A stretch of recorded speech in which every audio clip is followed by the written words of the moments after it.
সে আল্লাহর ঘর বাইতুল্লাহ শরীফ দাঁড়িয়ে আছে। যে কাপড়ের দিকে, যে বাইতুল্লাহ শরীফের দিকে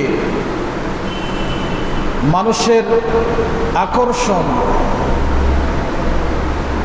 অথচ এই বাইতুল্লাহ শরীফের মধ্যে কোনো ধরনের একটা লাইটও পর্যন্ত ফিট করা হয় নাই। আল্লাহর ঘর খানায়ে কাবা যেটা রয়েছে, সে আল্লাহর ঘরের মধ্যে একটা লাইটও নাই, অথচ চতুর্দিকে হেরাম। সে হেরামকে কত সুন্দরভাবে সাজানো হয়েছে, কত লাইটিং করা হয়েছে, কত সুন্দর ডিজাইনের মাধ্যমে আকর্ষণীয় করা হয়েছে। কিন্তু আল্লাহর ঘর বাইতুল্লাহ শরীফ শুধুমাত্র একটি কালো গিলাপ, এটার মধ্যে কোনো ডিজাইন করা হয় নাই, তেমন এখানে একটা কোনো লাইটও ফিট করা হয় নাই। কিন্তু এর পরেও মানুষ যখন ঢুকে তখন ওই বাইতুল্লাহ শরীফের দিকে সব সময় তাকায় থাকে। চতুর্দিকে এত সুন্দর হেরাম, এদিকে মানুষের কোনো খেয়াল নাই, মানুষের চোখ ওদিকে যায় না।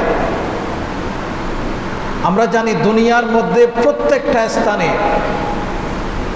মহিলাদের জন্য পর্দা ফরজ করা হয়েছে, তাদের চেহারা কোথাও দেখা যেতে পারবে না।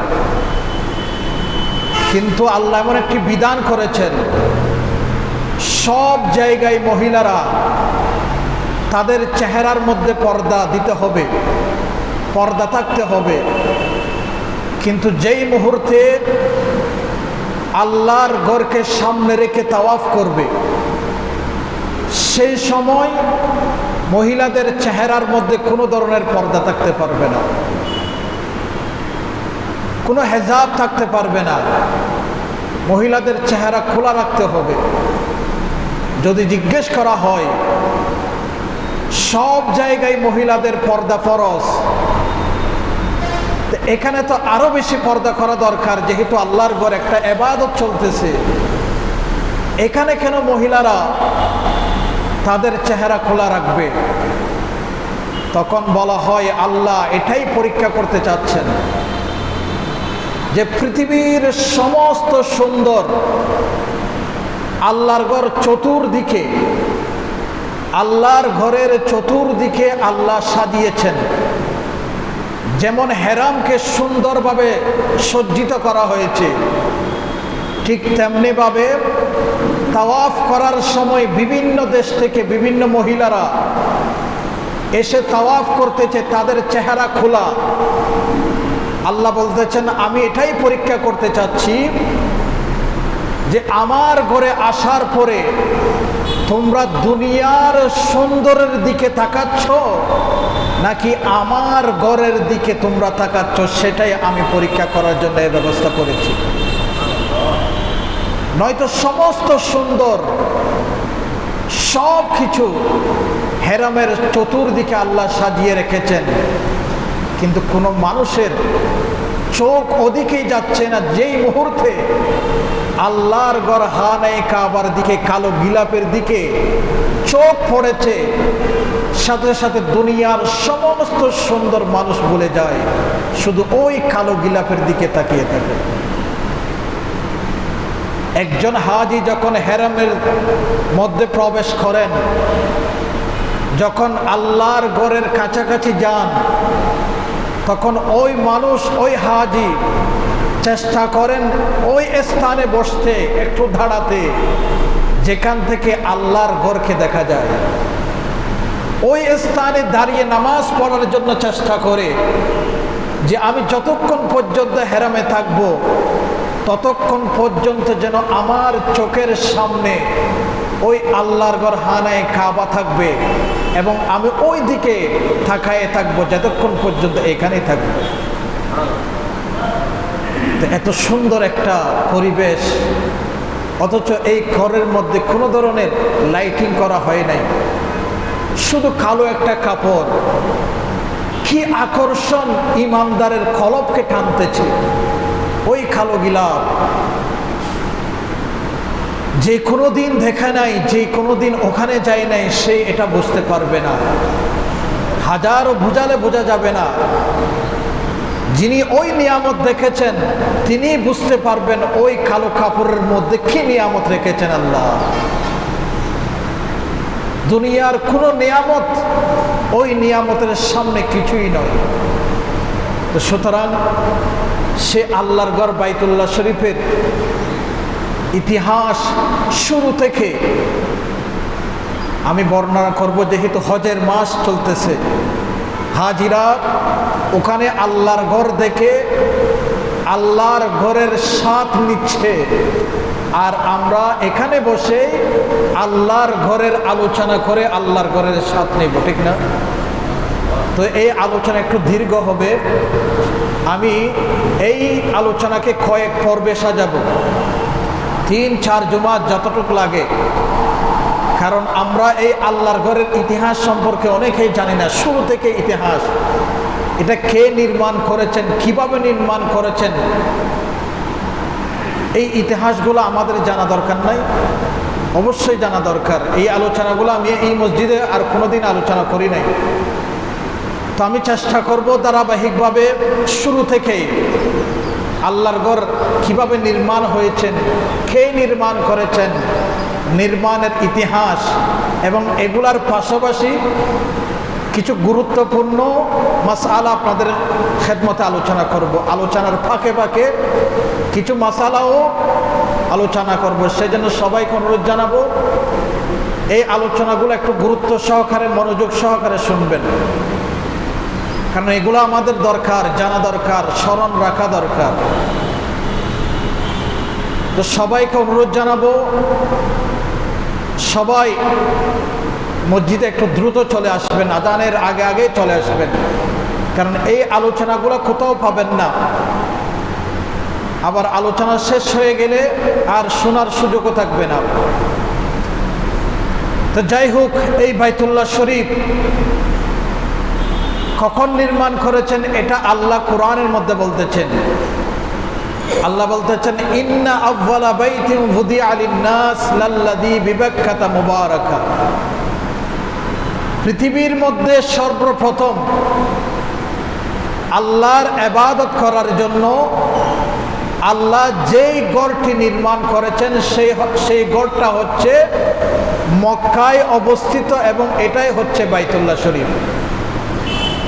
অর্থাৎ পৃথিবীর মধ্যে এর আগে আর কোনো ঘর ছিল না।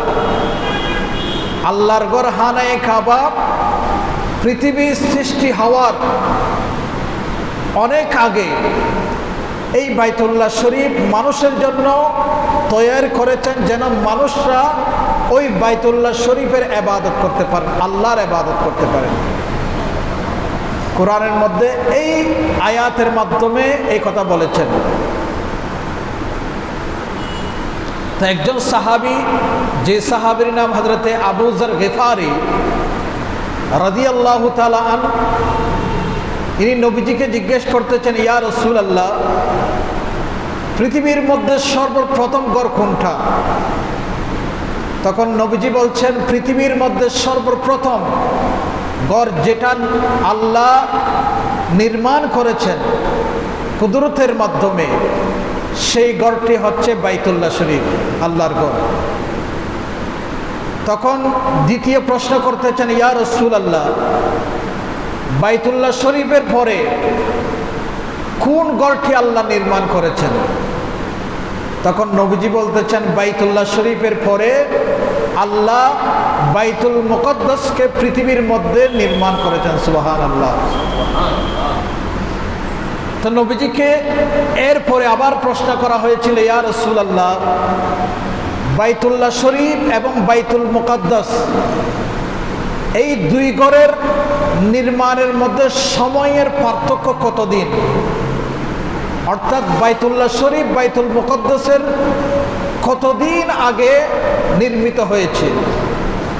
নবীজি বলতেছেন, বাইতুল মুকদ্দাসের 40 বছর আগে বাইতুল্লাহ শরীফ আল্লাহ নির্মাণ করেন। অর্থাৎ এই দুইটা ঘরের নির্মাণের সময়ের পার্থক্য হচ্ছে 40 বছর। এ হচ্ছে নবীজির এই কথা। তখন নবীজি বলছেন বাইতুল্লাহ শরীফ হযরতে আদম আলাইহিস সালাম প্রতিষ্ঠা করেন, অথচ আমরা জানি বাইতুল্লাহ শরীফ আল্লাহর ঘর, হানায়ে কাবা, এটা হযরতে ইব্রাহিম আলাইহিস সালাম নির্মাণ করেছিলেন, ঠিক না? কি বলেন? এটা প্রসিদ্ধ, আমরা এটাই সবাই জানি। এবং বাইতুল মুকাদ্দাস এটা হযরতে সুলাইমান আলাইহিস সালাম নির্মাণ করেছিলেন, এই ইতিহাস আমরা জানি। অথচ নবীজির এই হাদিস মোতাবেক যে নবীজি বলেছেন বাইতুল মুকাদ্দাস 40 বছর পরে বাইতুল্লাহর 40 বছর পরে বাইতুল মুকাদ্দাস নির্মাণ হয়েছে। তো নবীজির এই হাদিসকে যদি সামনে রাখি, তাহলে সুলাইমান আলাইহিস সালাম যদি বাইতুল মুকাদ্দাস নির্মাণ করেন আর বাইতুল্লাহ শরীফ যদি হযরতে ইব্রাহিম আলাইহিস সালাম নির্মাণ করেন, তাহলে সুলাইমান আলাইহিস সালামের সাথে ইব্রাহিম আলাইহিস সালামের সময়ের পার্থক্য 1000 বছর পার্থক্য। অর্থাৎ ইব্রাহিম আলাইহিস সালামের পরে সুলাইমান আলাইহিস সালাম পৃথিবীতে এসেছেন প্রায় 1000 বছর পরে। কারণ সুলাইমান আলাইহিস সালাম হযরতে ইয়াকুব আলাইহিস সালামের বংশ দিয়ে এসেছেন। হযরতে ইয়াকুব আলাইহিস সালাম হচ্ছেন হযরতে ইসহাক আলাইহিস সালামের সন্তান, আর হযরতে ইসহাক আলাইহিস সালাম হচ্ছে হযরতে ইব্রাহিম আলাইহিস সালামের আওলাদ। তো এই ইতিহাস যদি আমরা সামনে রাখি, তাহলে ইব্রাহিম আলাইহিস সালাম এবং সুলাইমান আলাইহিস সালামের সাথে সময়ের পার্থক্য শত শত বছর পার্থক্য। তাহলে বোঝা যাচ্ছে আমরা যে ইতিহাস জানি যে ইব্রাহিম আলাইহিস সালাম বাইতুল্লাহ শরীফ নির্মাণ করেছেন আর সুলাইমান আলাইহিস সালাম বাইতুল মুকাদ্দাস নির্মাণ করেছেন, এটা আসল ইতিহাস নয়, এর আগে আরো ইতিহাস রয়েছে। আপনারা আমার কথা বুঝতে পারতেছেন? একটা গভীর খেয়াল, এই ইতিহাস সঠিক ইতিহাস নয়। সঠিক ইতিহাস নবীজি বলেছেন যে বাইতুল্লাহ শরীফ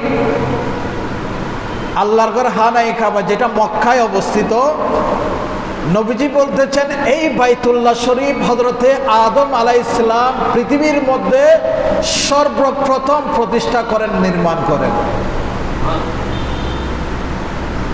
কে নির্মাণ করেন বলেন না? আদম আলাইহিস সালাম। তাহলে ইব্রাহিম আলাইহিস সালাম যেটা নির্মাণ করেছেন সেটা আসল নির্মাণ নয়। নবীজির হাদিস মোতাবেক আল্লাহর ঘর হানায়ে কাবা নির্মাণ করেন কে? হযরতে আদম আলাইহিস সালাম। অথচ হযরতে আদম আলাইহিস সালাম থেকে আমাদের নবীর সময়ের পার্থক্য হচ্ছে 7000 বছর পার্থক্য। 7000 বছর আগের ঘটনা। আমার নবী মসজিদে নববী শরীফের মধ্যে মিম্বরে দাঁড়িয়ে সাহাবায়ে কেরামকে বর্ণনা করেছেন। সুবহানাল্লাহ। নবীর জ্ঞান কত মহান দেখেন। 7000 বছর আগের ইতিহাস নবীজি সাহাবায়ে কেরামদের মাঝে বর্ণনা করেছেন। তাহলে নবীর হাদিস মোতাবেক কাবাঘর নির্মাণ করেছেন কে বলেন? আপনারা কথা বলতে হবে। হযরতে আদম আলাইহিস সালাম। এখন আরেকটা সমস্যা, যদি নবীজির এই হাদিস আমরা সামনে রাখি, তাহলে একটা প্রশ্ন সবার মাঝে এসে যাবে। সে প্রশ্ন জাগার আগে আপনাদেরকে একটা ইতিহাস আপনাদেরকে জানাতে হবে। সেই ইতিহাস একটু শুনুন গভীর মনোযোগ সহকারে। আপনারা জানেন হযরতে আদম আলাইহিস সালাম জান্নাতের মধ্যে ছিলেন, ঠিক না? এই ঘটনা আমি বলেছিলাম আপনাদেরকে। হযরতে আদম আলাইহিস সালাম জান্নাতে থাকার পরে যে কোনো কারণে দুনিয়াতে আল্লাহ হযরতে আদম আলাইহিস সালামকে পাঠান। আল্লাহ হযরতে আদম আলাইহিস সালামকে মক্কা শরীফে পাঠান নাই। আদম আলাইহিস সালামের সাথে হাওয়া আলাইহিস সালামকেও দুনিয়াতে পাঠিয়েছেন। দুজনকে এই এশিয়া মহাদেশে পাঠিয়েছেন, ইউরোপে পাঠান নাই। হযরতে হাওয়া আলাইহিস সালামকে পাঠিয়েছেন জিদ্দায়, সৌদি আরবের জিদ্দায় পাঠিয়েছেন এবং হযরতে আদম আলাইহিস সালামকে শ্রীলঙ্কার একটা পাহাড়ে, ওই পাহাড়ের মধ্যে, ওই পাহাড়ের নাম হচ্ছে জবলে চরণদ্বীপ, ওই চরণদ্বীপ পাহাড়ের মধ্যে হযরতে আদম আলাইহিস সালামকে আল্লাহ পাঠিয়েছেন। কখন পাঠিয়েছেন? দিনের বেলায় পাঠিয়েছেন। যখন দিনের বেলায় পাঠিয়েছেন, গরম ছিল, পাহাড়ের মধ্যে অবতরণ করেছেন হযরতে আদম আলাইহিস সালাম। জান্নাতের মধ্যে তো কোনো গরম নাই, কোনো ঠান্ডা নাই, কোনো গরম নাই। তো এই হযরতে আদম আলাইহিস সালাম যখন শ্রীলঙ্কায় পাহাড়ের মধ্যে অবতরণ করেন, প্রথমে গরমের কারণে অসহ্য হয়ে পড়তেছেন এবং শরীর থেকে ঘাম বের হচ্ছে। জান্নাতের মধ্যে তো ঘাম ছিল না এবং ওই জান্নাতের মধ্যে মনোরম পরিবেশ ছিল। এখানে আসার পরে একদিকে গরম, আরেকদিকে গরমের কারণে শরীর থেকে ঘাম বের হচ্ছে, অসহ্য লাগতেছে, সব কিছু অপরিচিত মনে হচ্ছে। হযরতে আদম আলাইহিস সালাম আল্লাহকে বললেন, হে আল্লাহ, আমাকে কোথায় পাঠিয়েছো তুমি? জান্নাতে ছিলাম, মনোরম পরিবেশে ছিলাম, ফেরেশতাদের মাঝে ছিলাম, কত সুন্দর পরিবেশে আরাম আয়েশে ছিলাম। এখানে তো দেখতেছি অনেক গরম, সূর্যের তাপ, কোনো ফেরেশতা নাই, শরীর থেকে পানি বের হচ্ছে। এই কথা বলতে বলতে আস্তে আস্তে সূর্য পশ্চিম আকাশে অস্তমিত যাচ্ছে, ডুবে যাচ্ছে। ডুবে যাওয়ার পরে যখন অন্ধকার হয়ে যায়, এই অন্ধকারের সাথে তো হযরতে আদম আলাইহিস সালামের পরিচয় নাই, কারণ জান্নাতের মধ্যে তো অন্ধকার নাই, এখানে আলো। কেমন আলো সেটা সামনে বলতেছি। যখন অন্ধকার হয়ে গিয়েছে, ওখানে তো তখন কোনো লাইটিংয়ের ব্যবস্থা ছিল না, এটা পাহাড়, একটা জঙ্গলের পাহাড়ের মধ্যে। হযরতে আদম আলাইহিস সালাম ভয় পেয়ে গেলেন, নিজেকে নিজে দেখতেছে না, আল্লাহর কাছে ফরিয়াদ করতেছে, আল্লাহ কোন মুসিবতের মধ্যে আমাকে ফেলেছ? এতক্ষণ তো ভালোই ছিলাম, গরম পড়লেও অন্তত পক্ষে নিজেকে নিজে দেখতে পেলাম, পাহাড় পর্বত সব কিছু দেখতেছি, এখন তো দেখি আরো মুসিবত, অন্ধকার হয়ে গিয়েছে। এভাবে আল্লাহর দরবারে কান্নাকাটি করতেছে। কান্নাকাটি করতে করতে করতে করতে সকাল হয়ে যাচ্ছে। তখন ওই সকালের ফজরের আগে আগে, সূর্য এখনো উঠে নাই, আকাশ একটু পরিষ্কার হয়ে যায় না? কি বলেন?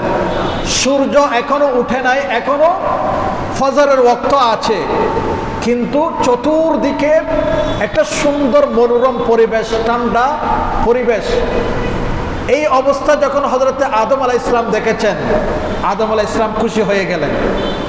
খুশি হয়ে আল্লাহর দরবারে শুকরিয়া আদায়ার্থে 2 রাকাত শুকরাতান নামাজ পড়েছেন। এই 2 রাকাত শুকরাতান নামাজের ইতিহাস রক্ষা করার জন্য আল্লাহ বনি আদমকে, বিশেষ করে উম্মতে মুহাম্মাদীকে ফজরের নামাজ দান করেছেন। আগে একটা ফজরের নামাজের ইতিহাস বলেছিলাম না কিছুদিন আগে, এটা এক বর্ণনা। আর এক বর্ণনা এসেছে যে হযরতে আদম আলাইহিস সালাম যখন পৃথিবীর জমিনে এসেছেন, তখন আল্লাহর দরবারে যখন কান্নাকাটি করেছেন, আল্লাহ রাত পার করে যখন দিনের শুরুতে সূর্যর মতো যখন আকাশ পরিষ্কার দেখেছেন, এর খুশিতে হযরতে আদম আলাইহিস সালাম 2 রাকাত শুকরাতান নামাজ পড়েছেন। এটা আমাদের জন্য ফজরের নামাজ, সেই জন্য ফজরের নামাজ ফরজ 2 রাকাত আমাদের জন্য। এখান থেকে একটা মাসালা আপনাদেরকে বলি। আদম আলাইহিস সালাম যখন এই 2 রাকাত নামাজ পড়তেছেন, তখন এখনো সূর্য উঠে নাই, এটা মাত্র আকাশ পরিষ্কার হয়েছে। সেজন্য আমাদের হানাফি মাযহাবের মতে ফজরের নামাজ একটু আকাশ পরিষ্কার হয়ে অন্ধকার চলে যাওয়ার পরে একটু পরিষ্কার হলে ফজরের নামাজ পড়া এটা আফজল। এটা আমাদের হানাফি মাযহাবের মাসআলা, আল ইসফারার বলা হয় এটাকে। অর্থাৎ এখনো সূর্য উঠে নাই, আবার অন্ধকারও নাই, এই অবস্থায় হানিফি মাযহাবের অনুসারীরা যারা আছেন তারা এই ওয়াক্তে এই সময়ে ফজরের নামাজ পড়া উত্তম, এবং এটাই আমরা বেছে নিয়েছি, এটাই আমরা এইভাবে নামাজ পড়ি। কিন্তু অন্যান্য মাযহাব যেমন যারা সৌদি আরবে গিয়েছেন, সৌদি আরবের মধ্যে আউয়াল ওয়াক্তে নামাজ পড়ে ফেলে, অন্ধকার থাকা অবস্থায় নামাজ পড়ে ফেলে। যখন ফজরের ওয়াক্ত শুরু হয়, ফজরের ওয়াক্ত শুরু হওয়ার সাথে সাথে আজান হয়ে যায় এবং এর কিছুক্ষণের মধ্যে 15-20 মিনিটের মধ্যে তারা নামাজ পড়ে ফেলে। নামাজ পড়ার পরে আরও প্রায় আধা ঘন্টা, 1 ঘন্টা পরে ওই সাদা জিনিসটা আকাশের মধ্যে দেখা যায়। সেজন্য আমরা নামাজ পড়ি কখন? ফজরের নামাজ। আপনাদের এখানে কখন পড়েন? একটু ফর্সা হলে, আকাশ একটু পরিষ্কার হলে 5টায়, তখন আকাশ একটু পরিষ্কার হয় না? ওইভাবে নামাজ পড়া আফজল। তো যাই হোক, হযরতে আদম আলাইহিস সালাম যখন এই অবস্থায় দেখতেছেন আবার সূর্য উঠে যাচ্ছে, আবার গরম শুরু হয়ে গিয়েছে, আল্লাহর কাছে ফরিয়াদ করতেছেন, আল্লাহ কোন মুসিবতের মধ্যে ফেলেছ? আমি তো এখানে অনেক কষ্টের মধ্যে আছি, আমি একটু জান্নাতি পরিবেশ চাই, জান্নাত থেকে বের করে দিয়েছে, এটা আমার কোনো দুঃখ নাই, কিন্তু আমাকে একটু জান্নাতি পরিবেশ দাও, যেই পরিবেশের মধ্যে ফেরেশতারা আছে এবং ওই পরিবেশে গেলে তোমার ইবাদত করতে পারবো। তখন হযরতে আদম আলাইহিস সালামকে আল্লাহ ওহী পাঠালেন। আদম আলাইহিস সালামকে আল্লাহ বলতেছেন, হে আদম, তুমি এই চরণদ্বীপ পাহাড় থেকে হেঁটে হেঁটে মক্কা শরীফের মধ্যে চলে যাও। তখন তো মক্কা নাম হয়নি, তখন এটাকে বক্কা বলা হয়। কোরআনের মধ্যে বক্কা এসেছে, ইন্না আউয়ালা বাইতুন উদিয়া লিন-নাসি লাল্লাযী বিবাক্কাতা মুবারাকা। তখন মক্কাকে বক্কা বলা হতো। তখন আল্লাহ বলতেছেন, হে আদম, তুমি মক্কায় চলে যাও, ওখানে আমার একটা ঘর আছে, যেই ঘরের চতুর্দিকে আমার ফেরেশতারা তাওয়াফ করতেছে, তুমি ওই ঘরের মধ্যে চলে যাও, ওখানে গেলে তোমার ভালো লাগবে, তুমি জান্নাতি পরিবেশ পাবা। তো হযরতে আদম আলাইহিস সালাম আল্লাহর এই হুকুম পাওয়ার সাথে সাথে ওই চরণদ্বীপ, শ্রীলঙ্কার চরণদ্বীপ পাহাড় থেকে হেঁটে হেঁটে আল্লাহর ঘর বাইতুল্লাহ শরীফের দিকে রওনা হলেন। কোনো গাড়ি ছিল না, কোনো ঘোড়া ছিল না, কোনো উট ছিল না, কোনো সাওয়ারি ছিল না। হযরতে আদম আলাইহিস সালাম ওই শ্রীলঙ্কার পাহাড় থেকে হেঁটে হেঁটে রোদের মধ্যে, তাপের মধ্যে ওই আল্লাহর ঘর বাইতুল্লাহর দিকে রওনা হয়েছে। এদিকে আল্লাহর ঘর বাইতুল্লাহ শরীফের মধ্যে তাওয়াফ করতেছে তখন কারা? ফেরেশতারা। এই ফেরেশতারা যখন তাওয়াফ করতেছেন, তাদের উপর আল্লাহ হুকুম জারি করলেন যে, ফেরেশতারা, তোমাদের সাথে তাওয়াফ করার জন্য আমি আমার বন্ধু, আমার খলিল আদমকে পাঠাচ্ছি তোমাদের মাঝে। তোমরা আমার বন্ধুকে রিসিভ করার জন্য, স্বাগতম জানানোর জন্য কিছুক্ষণ আমার ঘরের তাওয়াফকে স্টপ করে এই বাইতুল্লাহ শরীফের হেরাম থেকে বের হয়ে যাও। হেরাম থেকে বের হয়ে আমার বন্ধুকে রিসিভ করো এবং আমার বন্ধুকে সাথে নিয়ে আবার তোমরা তাওয়াফ করো। এই হুকুম থেকে উলামায়ে কেরামরা এই মাসআলা বের করেছেন যে আল্লাহর ঘর বাইতুল্লাহ শরীফের তাওয়াফ থেকে নবীর তাজিম কোটি গুণ উত্তম। আল্লাহর ঘর বাইতুল্লাহ শরীফ তাওয়াফ করা থেকে একজন নবীর সম্মান অনেক মহান। যদি নবীর সম্মান মহান না হতো তাহলে আল্লাহ কোনোদিন ফেরেশতাদেরকে আল্লাহর ঘর কাবা তাওয়াফ বন্ধ করে নবীর তাজিমের জন্য হেরামের বাহিরে গিয়ে নবীকে রিসিভ করার জন্য নির্দেশ দিতেন না। সুবহানাল্লাহ। এখন আপনারা বলুন, একটা কাবার তাওয়াফ করা থেকে যদি হযরতে আদম আলাইহিস সালামের সম্মান যদি এত মহান হয়, এত বেশি হয়, তাহলে আদম আলাইহিস সালামের যিনি নবী, সমস্ত নবীদের যিনি সরদার, সৈয়দুল আম্বিয়া, আমাদের নবী, আমাদের জনাবে মুস্তাফার সম্মান কত মহান হবে আল্লাহর দরবারে। হযরতে আদম আলাইহিস সালাম থেকে তো আমার নবীর সম্মান অনেক মহান।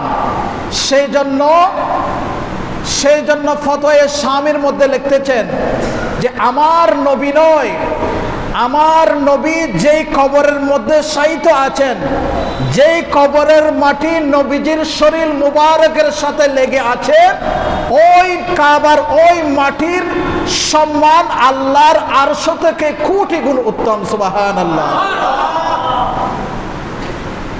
মা জাম্মা আযাউহু সাল্লাল্লাহু আলাইহি ওয়াসাল্লাম ওয়া হুয়া আফজালু মিন আরশির রহমান।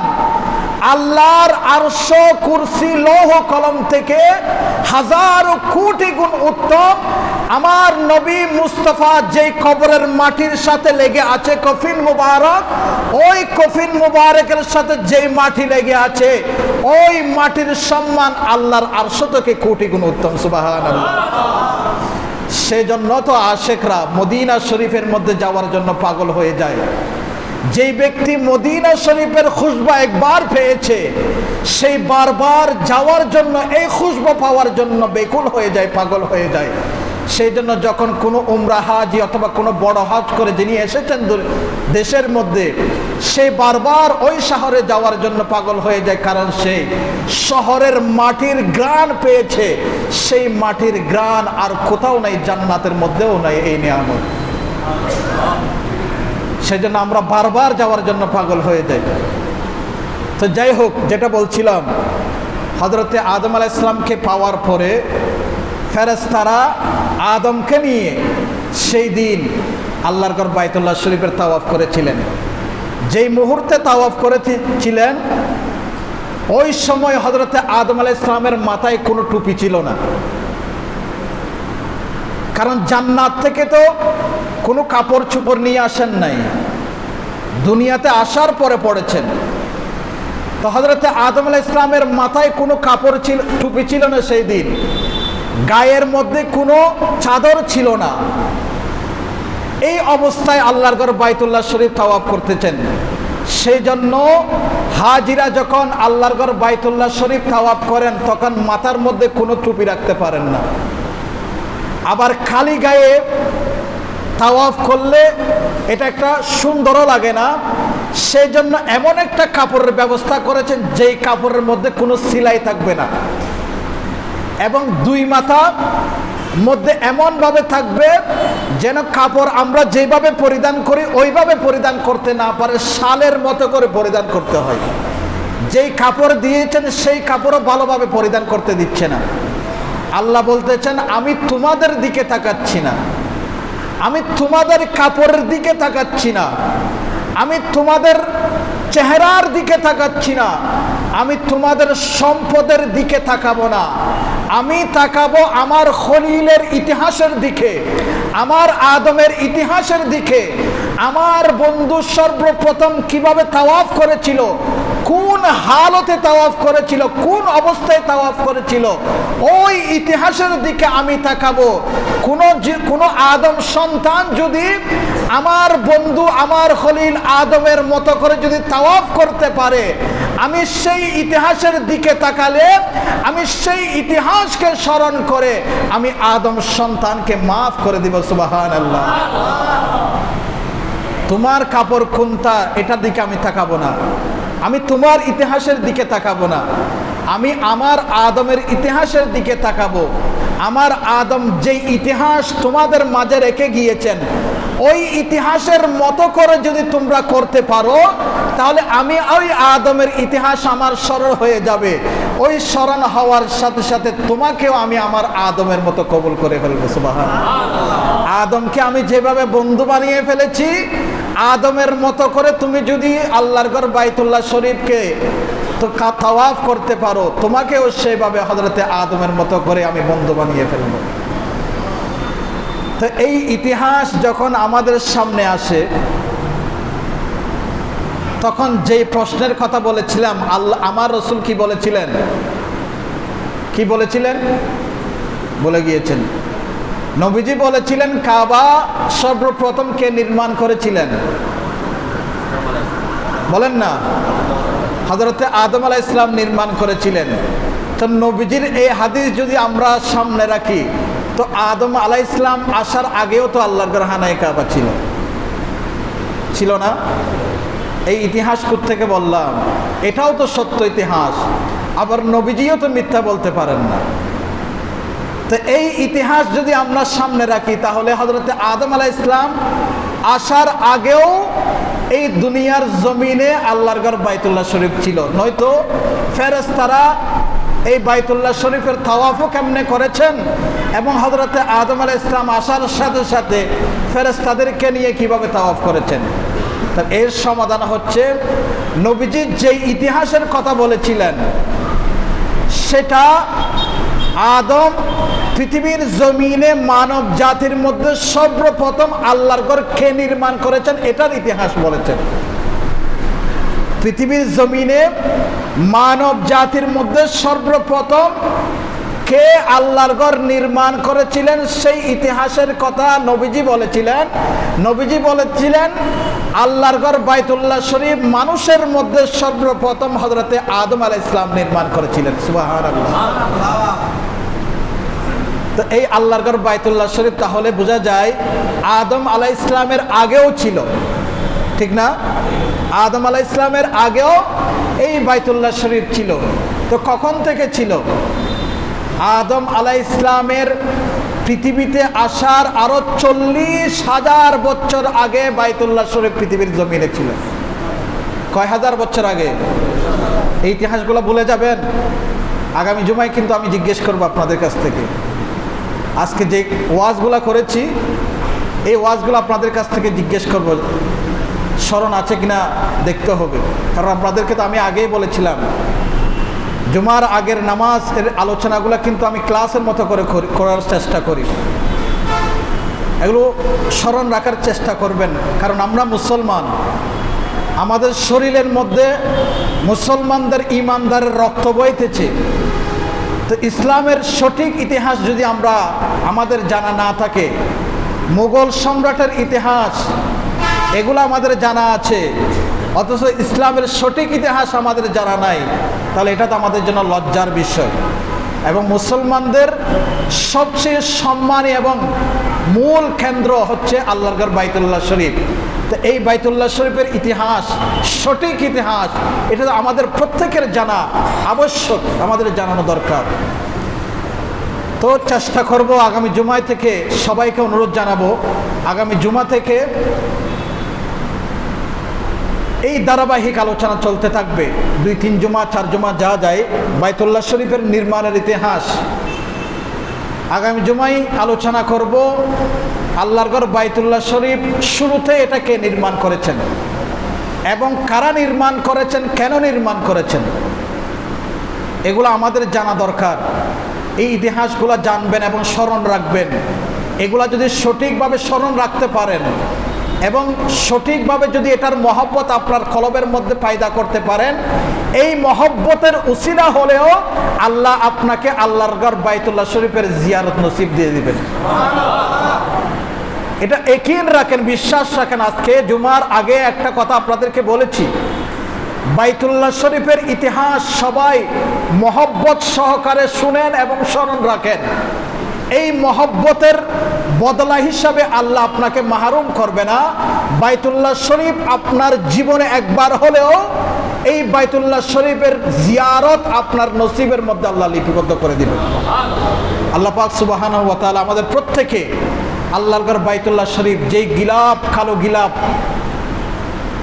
যে কালো গিলাপ দেখার সাথে সাথে একজন মুসলমান চোখের পানি চোখে রাখতে পারে না, অটোমেটিকলি চোখের পানি চোখ থেকে বের হয়ে যায়, সেই বাইতুল্লাহ শরীফের জিয়ারত আমাদের প্রত্যেকে আল্লাহ নসিব করুন। সবাই বলুন আমিন। যেই বাইতুল্লাহ শরীফ সর্বপ্রথম ওখানে গিয়ে যেই নজর বাইতুল্লাহ শরীফের দিকে যার পড়বে, কোনো মানুষের সর্বপ্রথম বাইতুল্লাহ শরীফের মধ্যে যখন নজর দিবে, দৃষ্টি দিবে, সেই মুহূর্তে আল্লাহর দরবারে যেই দোয়া করবে ওই দোয়া আল্লাহর দরবারে কবুল হয়ে যাবে। এটা আমি প্র্যাকটিক্যাল প্রমাণ। এই মশালা খেয়াল রাখবেন। কার নসিবে কখন বাইতুল্লাহ শরীফের জিয়ারত হয় জানি না, কিন্তু এই মশালা, যেই মশালা এখন বলতেছি সেটা স্মরণ রাখবেন। যেই মুহূর্তে আপনি সর্বপ্রথম আল্লাহর ঘর বাইতুল্লাহ শরীফ সরাসরি দেখবেন, দেখার সাথে সাথে চোখ এখনো ফিরান নাই, চোখ এখনো বাইতুল্লাহ শরীফের দিকে আছে, সেই মুহূর্তে যেই দোয়া করবেন সেই দোয়া আল্লাহর দরবারে কবুল হয়ে যাবে। এটা নবীজির হাদিস, নবীজি আমাদেরকে বলেছেন। এটা আমি প্র্যাকটিক্যাল প্রমাণ, আমি প্রমাণ পেয়েছি। এবং আমি যাদেরকে বলেছি, যে সমস্ত হাজিরা আমার সাথে গিয়েছেন, যাদেরকে বলেছি তারাও এই প্রমাণ পেয়েছেন। যারা যে দোয়া করেছেন সর্বপ্রথম নজর পড়ার সাথে সাথে যে দোয়া করেছেন, আল্লাহর দরবারে দোয়া কবুল। সেই জন্য সবাইকে বলছি, কারা কখন যাবেন জানি না, যখন যান, যখন সর্বপ্রথম বাইতুল্লাহ শরীফের কালো গিলাপের দিকে নজর পড়বে, তখন যে দোয়া করবেন আল্লাহ কবুল করবেন। আল্লাহ পাক সুবহানাহু ওয়া তাআলা আমাদেরকে এই নিয়ামত দিয়ে ভরপুর করে দেন। সবাই বলুন আমিন। এই নিয়ামত যাদেরকে একবার দিয়েছেন তাদেরকে বারবার যাওয়ার তৌফিক দান করুন, আমিন। ওয়া আখিরু দাওয়ানা আলহামদুলিল্লাহি রাব্বিল আলামিন। আসসালামু আলাইকুম ওয়া রাহমাতুল্লাহ।